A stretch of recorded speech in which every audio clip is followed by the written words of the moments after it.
I had my nipples pierced as well, so I had to take them out years ago, and I was like, will it come out those holes? I can tell you, yes it did.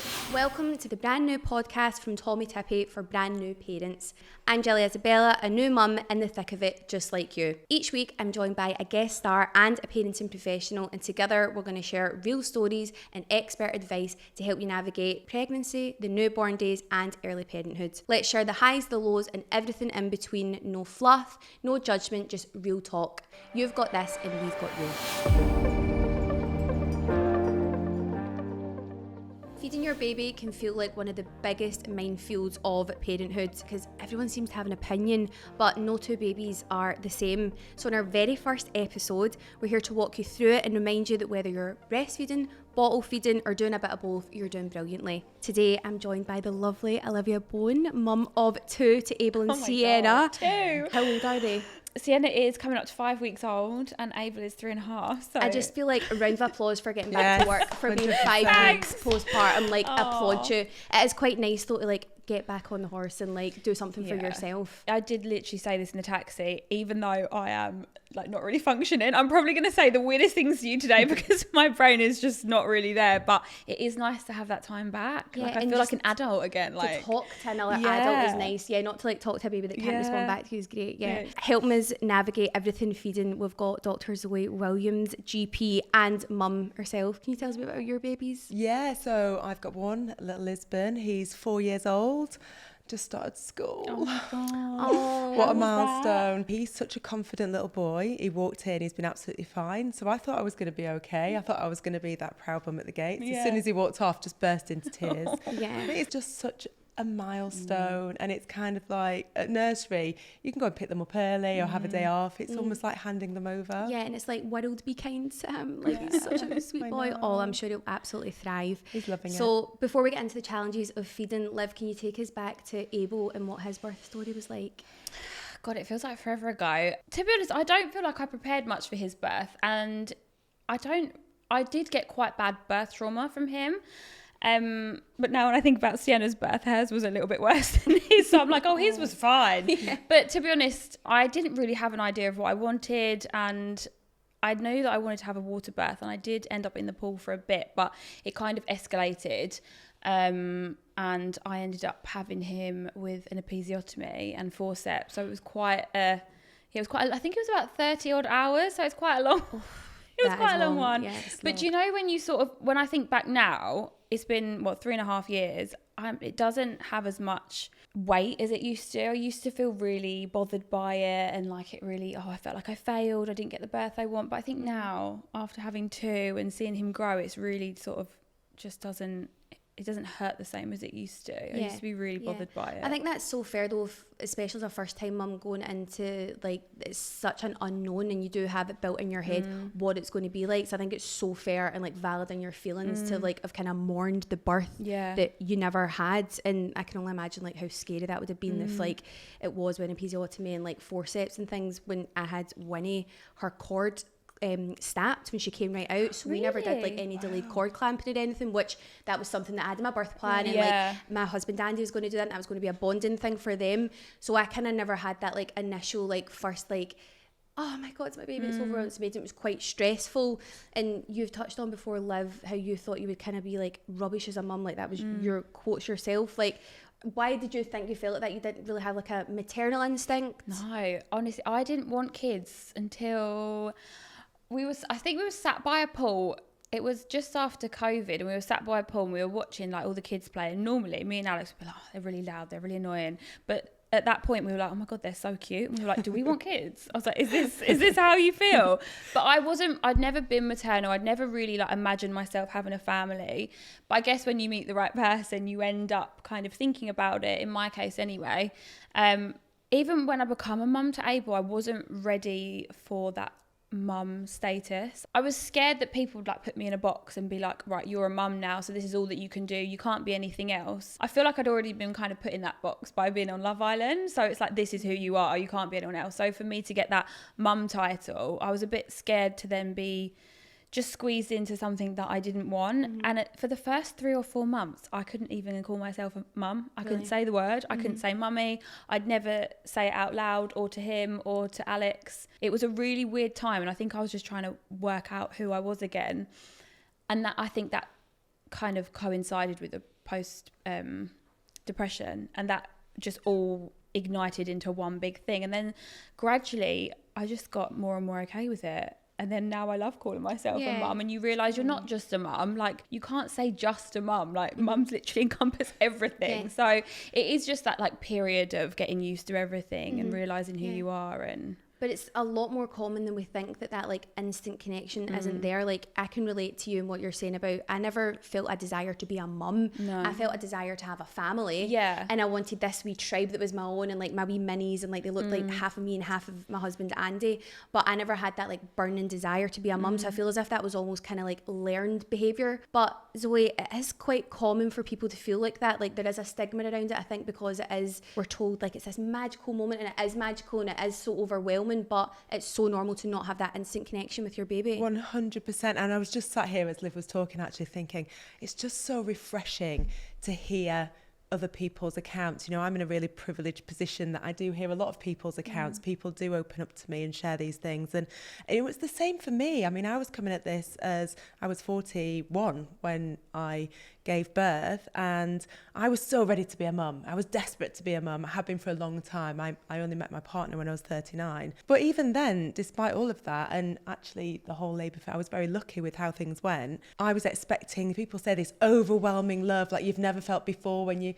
I didn't feel that, and I was really disappointed that I didn't feel that. And that was my moment of thinking, have I failed? Like, should I be a mother? And I always thought I had a really strong maternal instinct, and that didn't necessarily pan out the way I thought it would. So I think, to be honest, there's a very small proportion of people who become parents and it pans out as they planned and as they expected and as they wanted it to. So I think all of us here, with what we're sharing, we're the norm, not the exception. It's refreshing, isn't it? Like, you sit in a room, all three of us have had something that hasn't felt quite right. Yeah, and there's so much anxieties with it. Like, you've got the anxieties your whole pregnancy, and then you have the anxieties when the baby comes, and then you have anxieties with feeding. Like, am I going to do breastfeeding? Will I do bottle? Will I do like a mix of both? If you got any advice on like feeding, or like those anxieties, like those first few days when you're thinking, I'm the lifeline to my baby, how do I feed them? My advice would be do as much preparing beforehand, speak to people and hear, because you'll hear such a wide variety of experiences. Speak to your friends about what they experienced when it came to feeding, and have a think and evaluate what you would like to happen when it comes to feeding, but also have a really open mind about what might end up happening. I think, you know, the big debate about breastfeeding versus formula feeding, I'm asked about that all the time. And my response is, well, first of all, if you to ask me scientifically to compare breast milk to formula milk, is one superior to the other? It's not my opinion. It's a fact that breast milk is nutritionally better. It's really clever. Breastfeeding is such a clever thing in that the woman's body knows exactly what to give the baby. It gives the perfect combination of fats and proteins and carbohydrates. It gives that colostrum at the beginning when they're only taking a small amount, which progresses over time to mature breast milk. And if it's hot weather, it waters itself down so the baby's more hydrated. So it's very, very clever, as well as providing, you know, immune protection for the baby, reduces the risk of the baby later in life getting things like asthma and ear infections and obesity, and protects the mum, actually provides some protection against breast cancer and ovarian cancer and type 2 diabetes. So it is this magnificent, wonderful thing. But then I always then closely follow that by saying, however, we have an amazing alternative to breast milk, and we do not have an alternative to a woman's mental health. So if breastfeeding isn't right for you as an individual, then you should feel absolutely no guilt or shame in giving your baby formula. And for a lot of people, they want to breastfeed and it doesn't work out for whatever reason, for a whole host of reasons. So, you know, whether you feed your baby breast milk, formula milk, or a combination of the two, it's absolutely fine. Whatever decision you make as an individual will be the right thing for you and your baby. I really like what you said there about, you know, the mental strain. You need to be healthy as a mum to feed your baby. So whatever you can, if it's formula or if it's breast milk, you need to prioritise that. You need to put your own oxygen mask on first 100%. Before you can do that. Do what's right for you. And then, you know, sometimes it's practicalities. Sometimes the mother might have to go straight back to work and it's just not feasible. So fortunately we have that great substitute. So it's there. Yeah. So Liv, you told us about Abel's birth story. Can we talk about Sienna's? I know it's so raw, like you're in the throes of like postpartum right now if you're only 5 weeks. So just please share whatever you feel comfortable sharing with. I mean, I was so caught up on having a home birth with Sienna. So I did a lot of work beforehand. I read loads of books, did lots of research, hired doulas. I did not have one.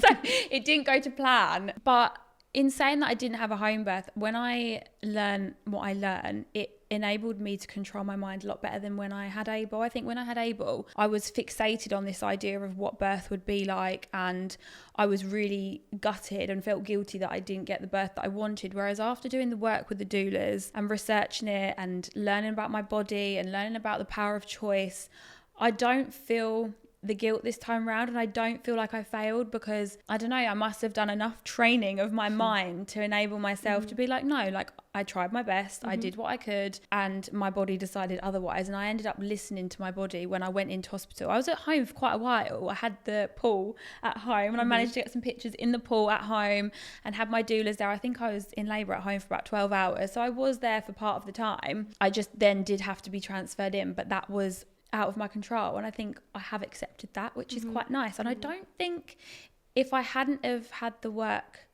processing it with the doulas, I don't think I would feel as okay as I do now. I think I would be a bit more upset about it. Yeah, it's like the work hasn't gone in vain. You did like the training there. I feel like I did everything I could, like in my power. I went to the chiropractor, like I drank the raspberry leaf tea. I did all we of ate the dates. Yeah, we did all the things. Yeah, doulas are amazing though, aren't they? Oh, you know, as a so doctor, amazing. I really recognise and value what input they can have as non-medical, you know, non-healthcare professional. That they really helped me with my pregnancy like the as mental well. side of it.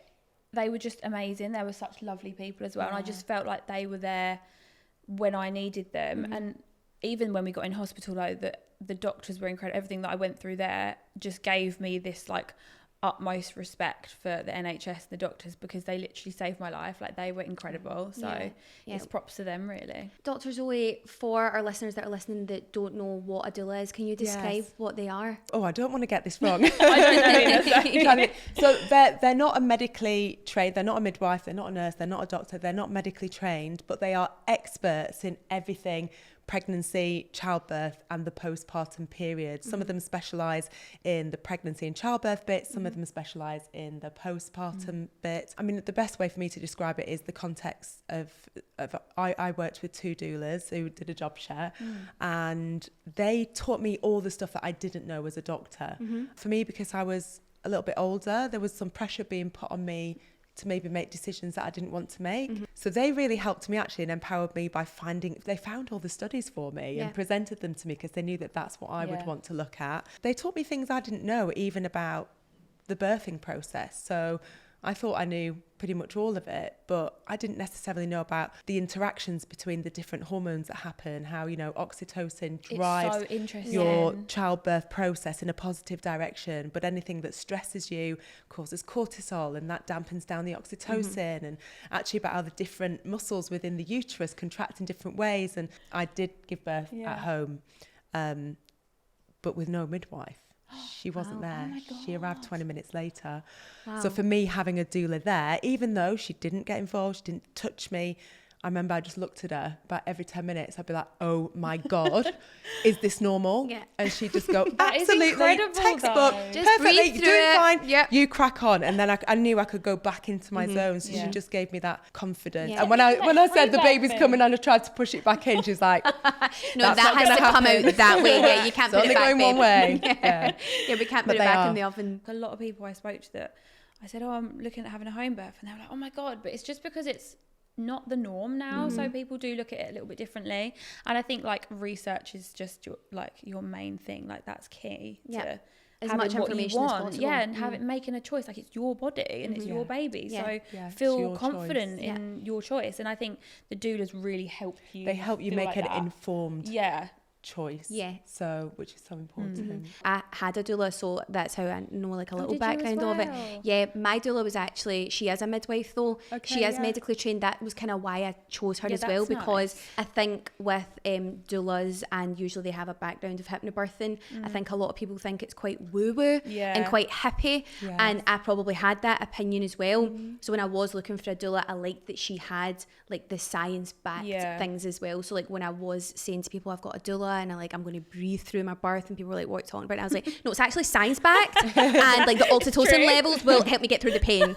And the pain was absolutely horrific, but all the work amount that of I did times you do- say oxytocin when you're due to give No. birth, it was a buzzword in our house. Alex is sick of the word now. He's like, do not ever say oxytocin to me ever anymore. mentioned it again. So let's talk feeding. What's your approach with Sienna? Are we breastfeeding, bottle? Are we doing a bit of both? Yeah, she's exclusively breastfed at the moment, and I did with Abel as well. But my journey with Abel was 4 months because he bit me really hard. And do you know what? I think I was breastfeeding him, and then he was having a bottle sort of intermittently, and I think he got very used to the bottle, and when it didn't come out as quick, he just was like, what are you doing, woman, and bit me. And that just kind of ended that. I was a bit done at that point. But do you know what? I'm so glad I had that journey with him, and that was our journey, and 4 months was great. And then I went on to formula, and then he was thriving. So with Sienna, I do feel like I'm gonna try get through the biting stage. I'm gonna see what happens, but she's been really, really good. Do you think being like a second time mum, you had like this newfound confidence, and like you don't hold as much guilt because I'm just doing my best, and Yeah. like if the baby takes it, the baby takes it. If they 100%. don't, like I like to think fed is best. Like Yes. we'll try our best, and if it doesn't work, we've got other options. Yeah. Do you think you've got more confidence now being a second Yeah, time I mum? think in general with everything, feeding, like literally sleep, everything, I just feel so much more relaxed. And I don't know whether that's circumstantial, where Sienna is so chilled compared to Abel. He was quite an uppity baby, whereas Sienna is very like laid back, and I'm like, what is this?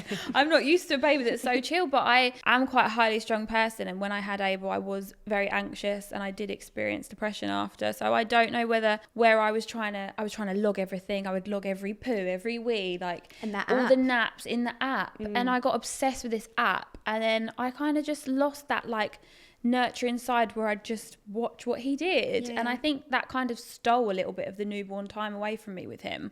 So this time round, I was so excited to just be like, do you know what? I'm just going to trust myself, because I've done this once. He's still here. He's with me. Like, I've managed it. So I have just felt a lot more relaxed where Yeah. it comes to feeding, whatever. And it is rubbing off on her. So yeah, any like mums that are about to be second time mums, just trust your instincts, Yeah. because you've got them there. Yeah. And you've got the experience of like how to hold the baby, Yeah. and there's so many different positions. Like, have you got a favourite, or has Sienna got a favourite position that she likes to be fed in? So she's got a favourite position to be burped in, which Okay. is in my face. So every time, I don't know why, but every time I pick her up, like I've tried burping her, I do this thing where like I spit, like she goes round like this, and then she goes the other way. Yeah, Doesn't work. Over my shoulder, doesn't work. I pick her up, go to kiss her, she's like, in my face. So I'm like, right, that must be the My favourite. face has got a reflex for you. It sounds Yeah, that's whatever fine. gets the birth pump. If that's works, what you it think works. when you see me, then that's fine.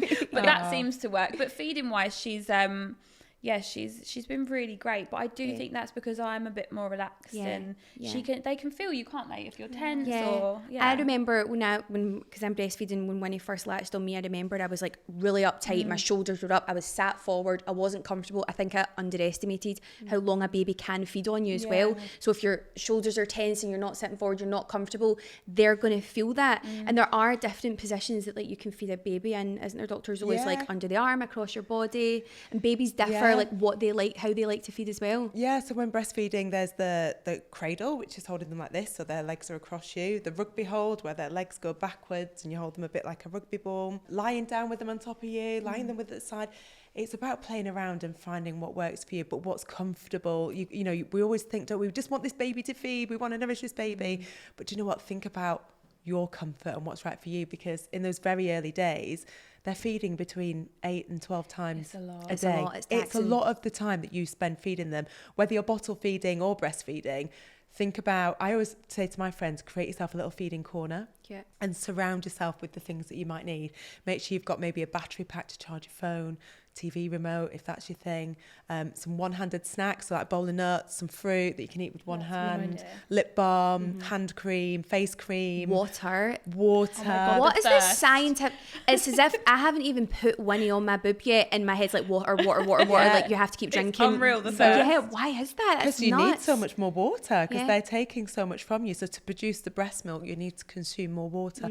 Or even like in hotels, they have the little mini kettle, you know. Cute. Have Yeah. a proper setup for yourself with your book or your podcast or whatever, and all your cushions that you need. So make sure that space is a nice space that you enjoy. And think about doing your pelvic floor exercises when you breastfeed as well. You don't have to do it every time, obviously, but if Why you just now always you have a said little that, thing, I'm a all little of a sudden, reminder. like, doing I know, my pelvic just- floors yeah. and like, I'm doing some tea. Let's take a minute now. Let's all go 1, 2, 3 and pulse. Okay, perfect. But it's a good thinking about when your baby's feeding as a little reminder. Then you know you can try and get those in a few times a day as well. Have you got any favourite products that you use when you're breastfeeding? I love a nursing pillow because my baby's 4 months now, so she's getting heavy. So Yes. before it was easy to just hold her, it's but I need a difficult. nursing pillow now. Do you know what has been a lifesaver is the little silverettes? The silver nipple yeah. cover. They've been They brilliant. are They were the best. brilliant for me as I well. have no idea how they best. work, but they are so good. Yeah, I don't know. There must be some properties Yeah. in like the metal of silver, but that has Yeah. helped me not They've get been a any- godsend. So Yeah. I've woken up and been a bit sore and put them on in the morning, and by the evening, So it's good. yeah, it's With a bit of completely lanolin or something as well, Yes, Vaseline, whatever. It's so good. I was going to ask you actually. So Sienna's only feeding on one side, Okay. and she doesn't want to go on the other side. Is that just her being sassy, or? I've heard They that's can- quite common. Yeah. They can have a before. preference for one side, and it might be that you've got. It's More a bit on one easier to side, feed on one yeah. side. So do you keep switching her from side Yeah, to I side try, and and keep she's trying? just like, absolutely not. She That one is definitely not has for Don't me. give me that left boot, Yeah. mum. I know my left and rights. Yes, she likes the right. But I just wondered if there was anything that you can do to try and. I think the best thing to do is just to keep trying, Yeah. alternating both sides. But if she has a preference one side and she's thriving go and with you're it. doing okay, then Just have Then one go boob with bigger it. than the Yeah. other for a bit. No, do you know that is actually common as well though, even if the baby isn't feeding on one side or the other. I know a friend of mine, one of her, she's got like lopsided boob. I'm sure there's a medical term for that, so you might be able to weigh in on that, but that's really common to have like one Yeah. boob that's bigger than the other as well. One that produces more, probably. One that produces Maybe more, that's- yeah. Maybe she's like, you got more in there. I know it. yeah. I mean, Yeah, strictly she knows. speaking, we all will have one boob that's slightly bigger than the Yeah. other. But in some people, that discrepancy is more pronounced. But it doesn't necessarily mean that you'll produce more milk on one side than the other. It's even possible that you might be producing more milk on the smaller side. Yeah. So there's no, in science, like a lot of these things just don't make sense or follow the rules we would expect. So I think, if she's got a Just let go preference, with it it. might be Yeah. that she's getting more milk from that side. It might be Yeah. that she just prefers Great. the anatomy, that she finds it a bit easier to get into the The position. feng shui of my boobs. knows, but as long what as she likes. it's all going fine and you're happy, she's happy. Okay, perfect. I'm not It's one doing of those. anything wrong There's then. so many things that we would say. Listen, Yeah. she's 5 weeks old, but she likes what she likes. She likes what she likes. She's already definitely my picky. daughter there. Yeah. And so, Dr. Zoe, then with breastfeeding or formula or a bit of both, what are some of the basics that we need to know, and like some tips for new parents? As much as anything, it's that don't have too many expectations. I think because we have access to so much information now, we feel like there's this huge list of right and wrongs. At the end of the day, if your feeding journey is going well, if your baby is thriving, if they're steadily gaining weight, if they're alert when they're awake, if they're having wet nappies, and if they seem satisfied after a feed. So people can get bogged down with the amount that they should be having. When you're breastfeeding, you don't know how much they're getting. If they're thriving, then it's great. And as long as if you're breastfeeding as well, how are you doing? Do get it checked out if you have any symptoms of sort of pain, redness, fever. Could be signs of mastitis if you've got very cracked nipples. Get them checked out. But and it shouldn't be painful. Sometimes, initially, of course, it is. But after the first couple of sucks, once you're established, there shouldn't be any pain. So if it's painful, then it's worth discussing it as well. So, Dr. Zoe, we're at our Ask an Expert segment of the show where we've got a listener to submit a voice note, and we can ask an expert and you can give us some feedback. We've got Ben from New Zealand, and he's got a bottle feeding question. I wanted to ask the expert, how do I know if my bottle-fed baby is getting enough formula? Thank you. Okay. I mean, there are some sort of loose guidelines around the amount that your baby should be taking, if it's a bottle-fed baby, depending on their age. But take them with a pinch of salt. The same as a breastfed baby, ultimately, it's by assessing your baby. So there are 4 things. If a baby's feeding well and it's going well and they're getting enough, then you would expect them to be gradually gaining weight. Having wet nappies, so you're looking at about 6+ nappies a day. Also passing stools. Most babies will pass 1 or more stool a day. They should be alert when they're awake, and they should seem satisfied after they've had a feed. If those things are happening, whichever way your baby's fed, then that's really reassuring. But we can often overestimate. Babies can spill and it go like all down their chin, all over their t-shirt. It might only be a few mils, 5 mils or 10 mils. So that's normal and don't worry about it. But if that's happening a lot and your baby's not gaining weight, then it's important to get it checked out. When I kind of know that Winnie's full, and this might just be like, to Winnie, you might be able to say if this is for all babies, but her hands are clenched when she's full, and then she kind of starts relaxing, like her hands are clenched when she's not full, and then they start relaxing when she is full, and she just kind of comes a wee bit more floppy, and like I'll pick her hand up and her hand will like flop, but if like she's still hungry, then like her hand's staying up. So I think it is that's just hangry like, then, isn't it? It's a sign of hangerness. Yeah, it's just like, feed me and I would punch you, mum. But it is just like, you can have these tips and you can, read all like the expert advice, but there is something to be said about just like reading your baby. Yes. Do you feel like you are definitely being a second time mum now? You just kind of, their wee cues. Yeah, I think that again, the second time round. The first time I probably wouldn't have trusted myself, and I would probably look for the guidelines like you've said. So it depends on what kind of person you are, I guess, but definitely like try and believe in yourself and have confidence in yourself and learn your baby. When you start looking for the answers, you stop watching them. I found that with Abel, I would miss his cues because I was so pent up on trying to find the answer on Google. Like my Google search history was not for the faint-hearted. I'd Google everything. So yeah, it's nice that you noticed that, because I've noticed that as well, and it's a really nice thing. And I literally could watch her all day, and then you do notice their eyes going a bit more closed, and there's those little things that you pick up on. Yeah, they're like her favourite TV show. I'm like, shh, my show's on, and it's literally just me watching Winnie on the baby monitor.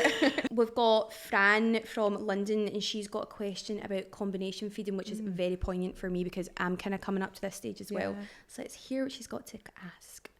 Hi, I'm mum to 1 and expecting my 2nd. And I was wondering if the experts had any advice about combination feeding. I breastfed my daughter, and I do want to do that again with the next baby. But I've also made the decision that I definitely want to introduce formula as well, and do both. And a lot of the advice out there seems to be about if you're either exclusively breastfeeding or if you only want to use formula and you don't want to breastfeed at all. So I would love to get some information or some tips about how to do both. That would be great. Thank you so much. Yeah, I think that's a really good question, because I agree with that. There's lots of advice about breastfeeding or formula feeding. So for people who intend to do combination feeding from early on, it's important to try and establish the breastfeeding first. So at least for the first probably up to 6 weeks, if you're able to. If you're not able to, you're not. But if you are able to, go with breastfeeding exclusively for around the first 6 weeks, and that helps the supply come in and also helps the baby learn the art of breastfeeding. And then if you want to introduce the formula feeding as well via a bottle, to do it just gradually. There are some techniques that you can look into to try and slow down the feed when you're using a bottle, so keeping the baby upright with the bottle sideways, and lots of little breaks, because when babies breastfeed they tend to feed for a bit, then have a break, feed for a bit and have a break. So making sure that you try and slow it down, because otherwise, like what happened with Abel, they might be like, oh, do you know what?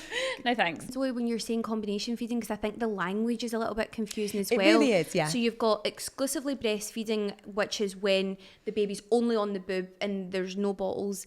Then you have breastfeeding and bottle feeding. So you've expressed your milk and then it's in the bottle. But then combination feeding is breast milk and formula. So yeah, right? So it's confusing. There's so many. Exclusively breastfeeding means the baby's just getting breast milk, but they might be getting some of that from a bottle expressed as well. So if all they're consuming is breast milk, however they're consuming it from breast and bottle, just from breast, that's exclusively breastfed. Combination feeding is when we're talking about some breast milk and some formula. which might be from the breast and then the formula from the bottle. It could be from the breast, some breast milk from the bottle and some formula from the bottle, or it could be all from a bottle, but it's a combination of breast milk and formula milk. So combination is the two different types of milk that the baby's getting. So my little boy, when he was 8 months old, I remember it was the last time he went, I tried to put him on the breast and he just looked at the bottle on the side and it was almost like he went, nah, it's just too much effort. So if you are breastfeeding from the breast and you're giving some formula from a bottle, doing it very gradually is the best way to do it. It's hard work, man. It is another job. It's almost like double the work though, because you work. express the breast milk and then you need to go make the bottle up and then do the feed as well. So it is a lot. And I've just for this work trip, I've introduced formula, but I'm doing it with the bottle because, like you said, I'm doing it really gradually just so that I can avoid like my boobs just being really sore and then maybe potentially developing mastitis. So in the bottle, I never knew this, it was TikTok that taught me this because TikTok's basically raised my child. And you can actually mix formula and breast milk in the same bottle, and we're just introducing this at night time, and I think that that's like a nice way to gradually introduce it if you are exploring that I never did a Scooby about it, but that was an option. You can do that. I think a couple of important points on that is firstly, if you're doing that, you still need to make up the formula milk according to the instructions with water. So don't use breast milk to make up the formula, for example. And partly that's because you need the hot water at a certain temperature to sterilise the breast milk. And then, so you need to also let that formula cool before you add the breast milk, or if it's too hot, you can denature some of the nutrients that's in the breast milk. So it adds another layer of work. I used this chat before this actually. I'm like, messaging Andy, we're doing it wrong. We're not doing it right. But equally, do you know what? Nobody's perfect. Yeah, definitely. And it is complex and there can be like a mental strain with it. And Liv, you've been quite candid about that with the mental strain after birth. Do you think feeding, whether it be breast or bottle, do you think that like fed into the mental strain? We seem to put so much pressure on ourselves to do everything perfectly, everything right, and actually you're feeding your baby, you're surviving the night, you're getting through the day. Like that is most important for you to be happy and healthy. And the second time round, I've just found that I've just relaxed a little bit on myself as well. But that first time, I remember Abel would not latch and I was getting irate. He was getting irate, and then he didn't end up eating. I didn't end up eating. Like it just all was very stressful, and that caused me so much anxiety just because I felt like, oh, he's not eating, he's not doing it properly, I'm not doing it properly, I'm failing. So it does kind of escalate, and I think it is really important to sort of talk about these things and say to mums, like, just trust in yourself, stop scrolling Instagram and looking for tips, stop comparing yourselves to each other. Like your journeys are so different from one baby to the next, from one feeding experience to the next. Even just reaching out and speaking to your mum friends, even just speaking to your friends that aren't mums, listen, I'm struggling here, because it can be incredibly difficult to navigate and it can feel isolating. Yeah, we have a mum chat, like, and that is just like constantly, it's like your own personal chat GPT. It's amazing. It's so good. And also as well, something that I didn't look at with Abel but I have with Sienna is going to the sort of classes, and also I don't know if everywhere has it, but where I live they've got like the midwife community place, and they do little like coffee and tea mornings, and you can go and just sit with other mums who are also tired and like you're all sharing it. And I never tapped into that, first of all, I guess because I was a little bit nervous and I didn't really want to like put myself on anyone, but actually they give you so much advice there for breastfeeding. You can talk to each other, so just like you said, reach out, but also you can find these classes and there's Facebook groups and there's so many people that will be willing to help you and are in the same situation. Your mum or something says like a problem shared is a problem halved. And I do think, and when you are putting so much pressure on yourself, if it is with feeding, you can kind of go into like a depressive state of mind. And just to touch a little bit on postnatal depression, Dr. Zoe, what are the signs to look out for if you're maybe feeling a little bit low? When's it time to like reach out to someone to get some help? Yeah, I mean sooner rather than later, really. If you identify that you're struggling, it can be physical symptoms such as not wanting to eat, eating too much, sleeping too much, struggling to sleep. It can be emotional symptoms, so crying a lot, feeling worthless, helpless, like you're not good enough. Of course, there's the baby blues, which we often have initially, but you know, if it's persisting beyond those first few weeks, or if at any point you're feeling symptoms that are very severe, reach out and get help. I think the most important thing for me to say, I know a lot of women and men, parents generally, because it affects both sexes, there's this real fear of judgment that this healthcare professional, if I tell them what I'm experiencing, they're going to think that I can't parent my child. They're going to think I'm not safe. They're going to be worried about my child. They're going to take my child away from me. They're going to judge me. I swear that is not true. Anyone who comes forward or has come forward to me, and when I discuss this with my colleagues, it's the same. It's the bravery, like what a brilliant, brave thing to do, to come forward and ask for help, because it's so common. 1 in 10, it's more than 1 in 10. We quote this 1 in 10, but it's more than 1 in 10 people experience it. So you're not on your own. Help is there, help is available, and often now antenatal teams and postnatal teams have mental health professionals as well. So this is something that you really can be helped and supported with. Please come forward and just ask for that help. Yeah, absolutely. And I think anyone that's listening, there'll be a lot of parents that can connect to that as well. So this is why conversations like this does feel so important and valuable as well, especially like from a new mum standpoint. I feel like I'm sitting in therapy right now. It's quite nice, isn't it? It's great. Get everything off your chest. With breastfeeding or just with your feeding journey in general, did anything surprise you? Something that really threw me out was that I thought my nipples were like udders, and so like milk would just come out of one bit. I didn't realise it was more like a shower and like it comes out all over the place. And also sometimes you'll be feeding and then all of a sudden it'll just be like spraying directly on her face, and I'm like drowning my baby with my breast milk. It's so funny because it's literally the same thing that happens every time. It's the spraying out that and it's quite aggressive as well. Like it comes out quick, and I'm like, how are you not choking on that when like you're actually latched on me? Like, I had my nipples pierced as well, so I had to take them out years ago, and I was like, will it come out those holes? I can tell you, yes, it did. It does come out. It does trickle out. This one it doesn't. This one it does. Like, I don't know. It must have just been how it was pierced, but one of the sides it comes out. Is both of your nipples pierced? Yeah. Because I was wondering if that was maybe why there's a preference for. I know they both were, but I took them out obviously when I had Abel, and I've never put them back in, but somehow they're still coming out them holes. Like, so young Liv has got a lot to answer for with her decisions. What was she thinking? Honestly, I get boob zaps. You know, like the actual zaps. Yeah, like little electric zaps as well. I quite like it. That come and go. And they're not You're too like, my painful. boobs are working. With pumping, just some like pretty basics. How long can the milk last in the fridge for when you've pumped? Oh, that's a good question. Yeah. You let me know because you're doing this right now in the fridge. How Well, long is it in Dr. the Zoe, fridge? let me answer that. I know, you like guys, say you the can actually freezer. keep it in. So it's 5 days you're allowed to keep it in the fridge for. I think it can be outside at a certain temperature for like a few hours. It can be in the fridge for 5 days, and then you can freeze it for up to 6 months. 6 months, isn't it? Or if you've got a deep freezer, I think. If you've you got can like get like a restaurant grade freezer, which I doubt a lot of people will have unless you own a restaurant and you're storing your breast milk there. But like standard, like 6 freezer, months, isn't 6 it? months, yeah.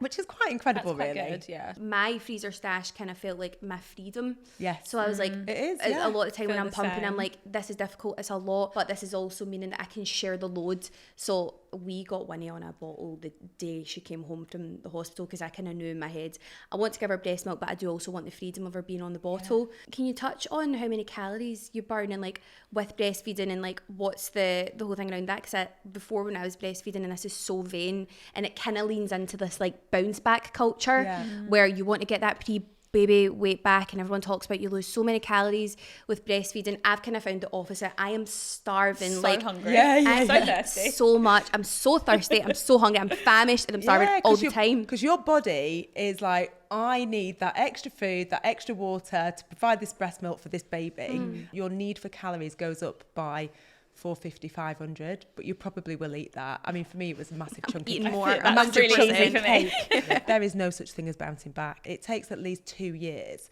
for the soft tissues and everything that, you know, you've just grown this human being. So it takes at least a couple of years for your body internally to go back. So bouncing back is just not a thing. No, and there's just so much societal pressure on women anyway. I do think on the flip side though, if like in your head mentally like that works for you and you want to kind of work to get back to that, that's also fair as well. Yeah. But don't put pressure on yourself, and also not going back too soon to it as well, because medically you do need to be approved, especially with sections as well. You need to get the okay from your healthcare professional to go back to I working definitely went too soon with Abel, because I felt awful about which is so sad that you feel so bad about yourself after doing the most incredible thing. And also what it was weird is that when I was pregnant, I loved my body, I loved my pregnant belly, but as soon as the baby wasn't in, I was like, And I think people expect you as well, like everyone like really, oh, your body's so beautiful and like you're growing this thing, and then as soon as the baby comes out, everyone's like, oh, she doesn't look good. What is that about? It was in me 2 seconds ago. Like, give me a break. Different. But I went back a bit too quickly because of having that, and I did damage to myself. After the episiotomy, might be too much information, but I went back horse riding. Wow. No, that was not so advised. we can only imagine. That was not okay. But I went back riding too quickly, and ended up causing damage, which was just ridiculous. But because I was so desperate to feel myself again, and so desperate to get back fit, so this time round, again, it's like the hindsight. I'm like, no, give yourself a break. Otherwise, if you go back too quickly, you are going to just pull yourself back even further. Like, it'll be one step forward, two steps back. I was naive. I was very fortunate that a friend of mine is a pelvic health physiotherapist. So she'd invited me in whilst I was pregnant and sort of assessed where I was at. And I told her, I've signed up to do a half marathon. I gave birth end of May. I said, I've signed up to do a half marathon in October, which sounded, to me, I thought that's reasonable. She was like, not a chance. I went and seen a pelvic floor therapist as well. I was lucky that I was privileged enough to do that, because it's obviously a cost implication. And when I left that pelvic floor appointment, I thought that's such a shame that not every woman experiences it, because the appointment was incredible. I left with so much knowledge. I felt really confident when I should go back into working out. I actually never had sex until I had that appointment as well, because my 6-week follow-up from the GP just was a bit disappointing. It didn't fill me with a lot of faith. I then went to the pelvic floor therapist, and she educated me so much. And something that she touched on with breastfeeding is that you're still very much postpartum when you're breastfeeding. So if you choose to breastfeed right up to your baby's 2, you're still postpartum. Really? And also you're still producing those hormones that relax, relaxin and all of that. If you're breastfeeding, it actually, so a lot of athletes opt out of breastfeeding because it can help them get back to their sport quicker. And something else she touched on, I would love if you can let the listeners know on this, Dr. Zoe, is when you're breastfeeding, your estrogen levels are kind of all over the place. And something that she says that I'm experiencing is it's almost like a mini menopause. Yeah, I mean, it can be, whether you're breastfeeding or not, it can be like a mini menopause, because during pregnancy you have higher levels of estrogen. So a lot of those symptoms that we get after having a baby, sort of irritability, lack of sleep, struggling to sleep, you have lack of sleep anyway, night sweats. God, the night sweats. What is that about? So I was getting stressed. So I've got this Tommee Tippee thermometer egg, and it tells you the temperature is and the colour change. I love it. But I was waking up in the middle of the night and I was so warm and I was sweating, and I was thinking, oh my God, is the baby okay? Because it is so warm in here. And I would be saying to Andy, I was like, the room is absolutely roasting. And he's like, Jilly, no, it's not. Like, the egg says it's 16 degrees. Like, are you okay? I never knew that was a thing. So it's like a mini menopause, because your estrogen levels come back down, and if you're breastfeeding, well then you're producing prolactin, and that affects other hormones in the body as well, so that can suppress estrogen. And this is some of the reasons why it can reduce your risks long term of things like ovarian cancer and breast cancer, because for that period of time you're subjecting your body to lower levels of certain hormones. See, if you don't want to breastfeed and you don't have a reason not to breastfeed, you don't need to have a reason. You don't need to have. That is your reason. You don't want to. I don't want to. That's my reason. I don't need to go into it. I don't need to give you all these reasons like, oh, I'm going back to work on this. See, if you don't want to, you don't want to. Like I mentioned, I'm exploring doing combination feeding, and one of the things that I hear everyone saying is that apparently a formula fed baby sleeps longer. And so I was thinking, I can't wait for longer stretches. It wasn't quite my experience. Babes is still waking up every 1 to 2 hours. So like, can you kind of debunk that? Is that something? So people often believe that that's a myth, and it's not entirely a myth. There is a shred of truth in that one. They might sleep for longer periods per sleep if they're bottle fed, which I guess through the night is relevant to parents. However, that tends to be only for the first 3 months. And the amount of sleep that the baby will have over 24 hours doesn't differ depending on how they're fed. But it might mean they just get longer blocks of sleep. Okay. But beyond 3 months, then that tends to not really pan out either. So there is some truth in it, but it's not, let's not fingers overplay crossed it. then maybe I'll go home and like all of a sudden she's sleeping through the night. With feeding, there is like a practical side to it as well. So after feeding, there's like the potential of colic, burping, spit up. You mentioned a little bit about spit up. What can parents expect? Like, what are some of the like practicalities that we need to know? Yeah, it's really hard to know what to expect, and there's often no rhyme or reason. Colic is, can be really, really distressing for parents. So colic is when babies cry a lot, often inconsolable crying with that arching, and it appears that they're uncomfortable. Which we still to this day don't really understand what causes the crying. And it's in the context of a baby that is otherwise healthy and well nourished and growing. So it tends to peak at around 6 weeks and resolve by about 3 to 4 months. And often, there are remedies that people can try. Sometimes nothing works. And actually the biggest issue is that it's really distressing and difficult for parents, and parents often have to give themselves a lot of it, just give themselves a pass, like it's not anything to do with parenting, and get the support and give themselves the time off. Sometimes I'm just going to go and take an hour, have a breather, listen to a podcast, do a meditation. And in those early days it does feel a lot of guesswork, and it's like maybe they're colic because they've got a dairy allergy, and then I need to adjust my feeding, my eating when he was colic, and so then we had to go through this whole rigmarole, and it was like a lot of like taking things out my diet, adding it back in. The burping was a whole other thing as well. That wee girl hated to get burped. So then I'm on TikTok and I'm like, what are the tips? What can we do? And we did every single one you could imagine, but it is just that she was still just learning how to burp, and that a lot of times like you can just sit and wait, and like the problem will solve itself. Like your burping technique is Sienna's just burping in your face.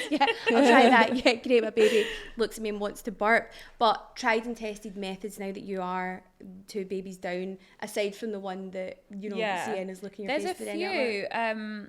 We did like the bicycle legs, or like just gentle like tummy rubbing in. Is it clockwise or anti-clockwise? So tummy rubbing, you're aiming to go in a clockwise direction, so we that tried you're that pushing one. it around in the right direction of the colon. That would work quite well. And then where she's sat up and you held her chest and her back and turned her one way and the other, that worked quite well for her. But I do just think, like you said, I think they are just kind of learning as well. It seemed whenever I stopped trying, she would do it. So it's the pressure thing. Taking the pressure out of it, and there's not like, see if it is 3 a.m. and you're doing the feed, and this is my experience with Winnie, was she experienced a lot of spit up, and it would, no matter how long I held her up, that wee girl was going to be sick. So I would feed her for about 30 minutes, and then I would need to keep her upright for 30 minutes to avoid the spit up. It's really long. It was rough. That's the issue we had with our little one, and he wasn't gaining weight because he was kind of losing a huge amount of his feed every time. So we went through that whole I had to eliminate all these things from my diet.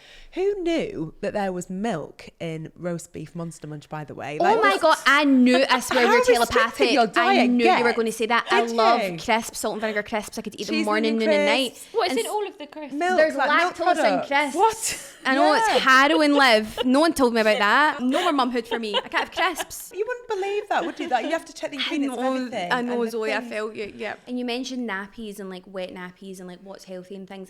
A lot can be told from a baby's poo. Yes. And so like, what are the kind of things that we should look out for? What's like the right colour? What's the right texture? Oh, the whole rainbow can be normal, can't it, with baby poo? Why is there seeds in it? and that seedy appearance. What is that? I don't know, but it is totally normal. Have you been at the sesame seeds? Yeah, I was happening? What if I ate something that is now travelled through my nipples and now like, what is that? I don't understand. When I first noticed that, I put gloves on to like, because I was like, what is that? To try and like squeeze it. I was like, it's really bizarre, isn't it? It's so weird, but it's really normal. Yellow, it's isn't it? really yellow. It's funny how quickly like that ick goes away. We're like, could you imagine like pre being a mum going back to who we were before, being like, by the way, you will touch your baby's poo to check. Like, you will want to see the nappies as well. You'll ask your partner to save the nappies. There will be take a photograph in your phone of that. And whilst we're saying taking a photograph, if you are ever concerned and you're going to go and see the doctor or health visitor, do take a photograph, because we like that. We don't cringe about that. Photograph is health. helpful. But I think there are two colours that are concerning.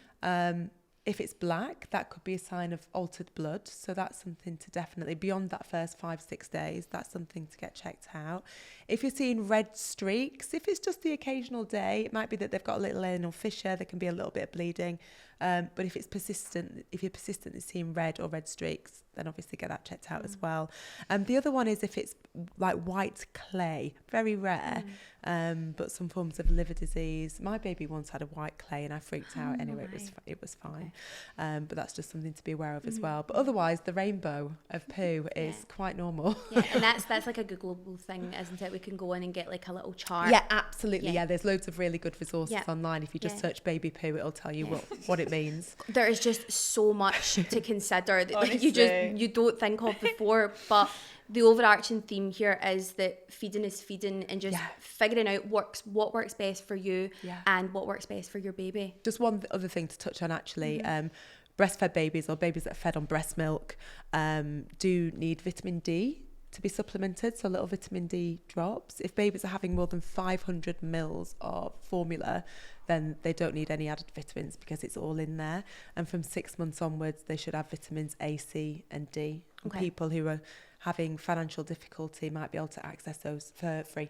So check. That's great tip. Liv, we're at our confessional booth time where we don't want you to bottle it up. So if you've got any funny stories, confession times in regards to feeding.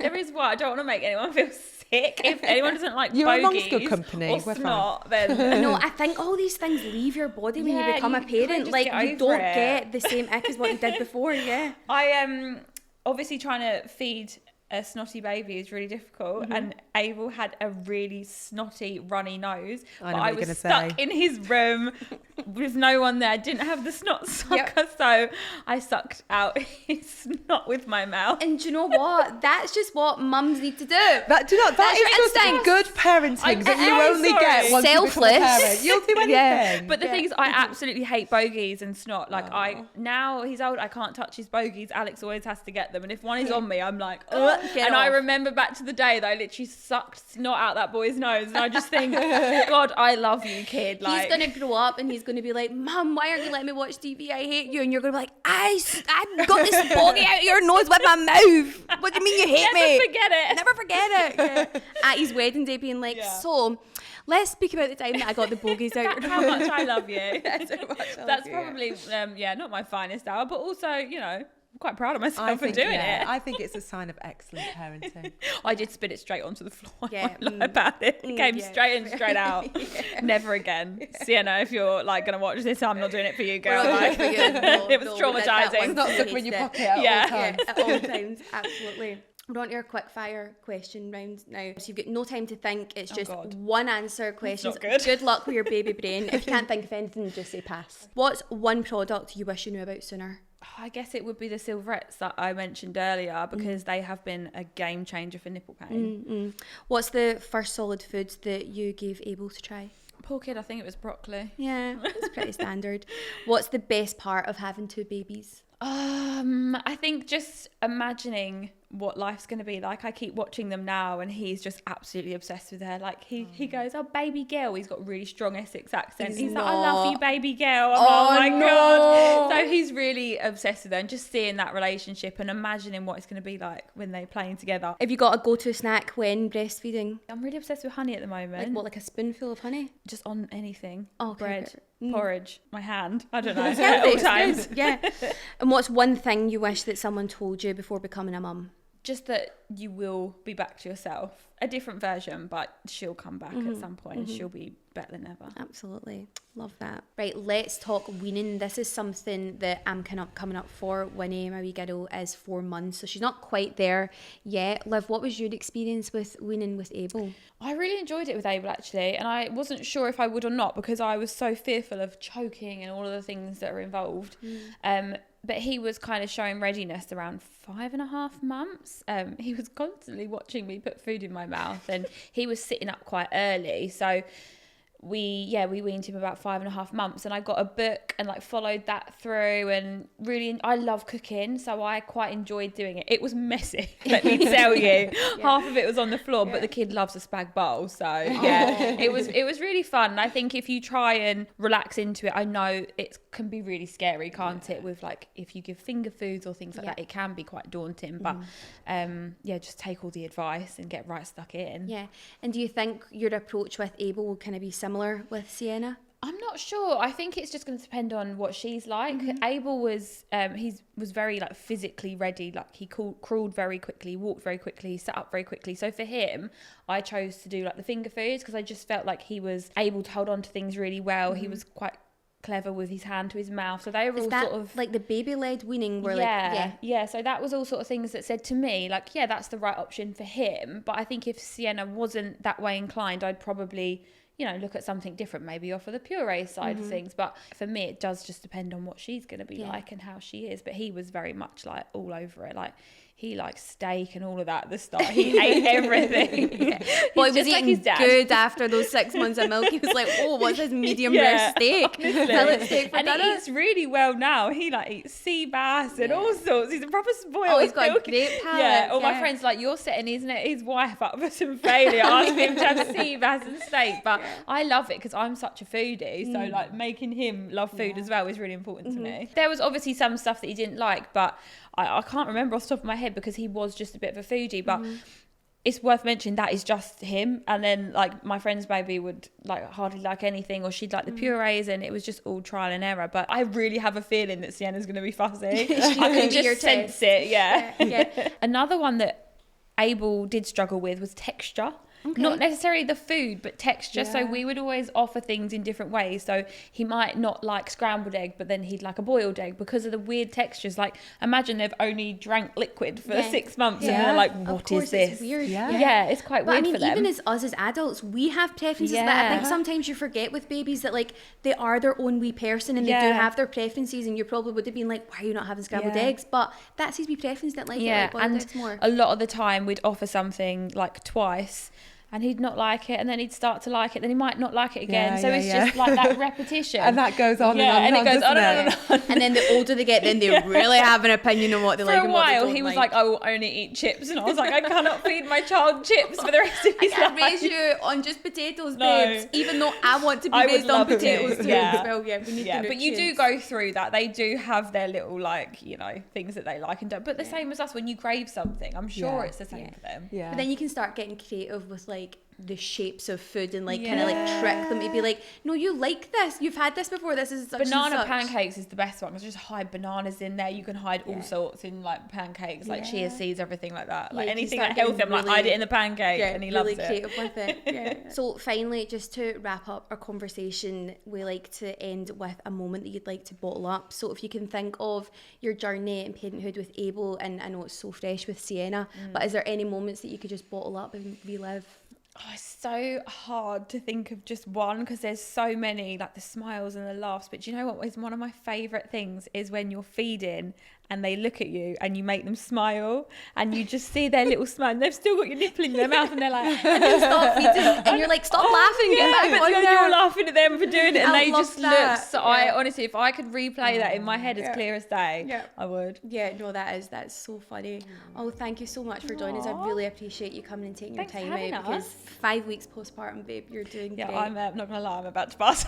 I know I don't know what you're running on. Yeah, definitely. You need a nap. Yeah, you get up the road and get a nap. And Dr. Zoe, thank you so much for all your reassurance. Where can our listeners find you? Probably Instagram, best place. So at Dr. Zoe Williams, trying to make TikTok happen, but we can get at TikTok. Yeah, our listeners, help Dr. Zoe get to 10k on TikTok. Thank you for joining this episode of Parents You've Got This. You can find Tommee Tippee on all socials. Just click the link in the description box below, and do check out Tommee Tippee's website. There's loads of advice for new parents and amazing products. And I'm very excited to tell you exclusively for our podcast listeners that you can get 15% off at TommeeTippee.com. Just use You've Got This 15 at checkout. You've got this and we've got you. And come join us next week when we have podcaster Audrey Candy, where we discuss all things they don't tell you about the newborn phase, pregnancy and birth.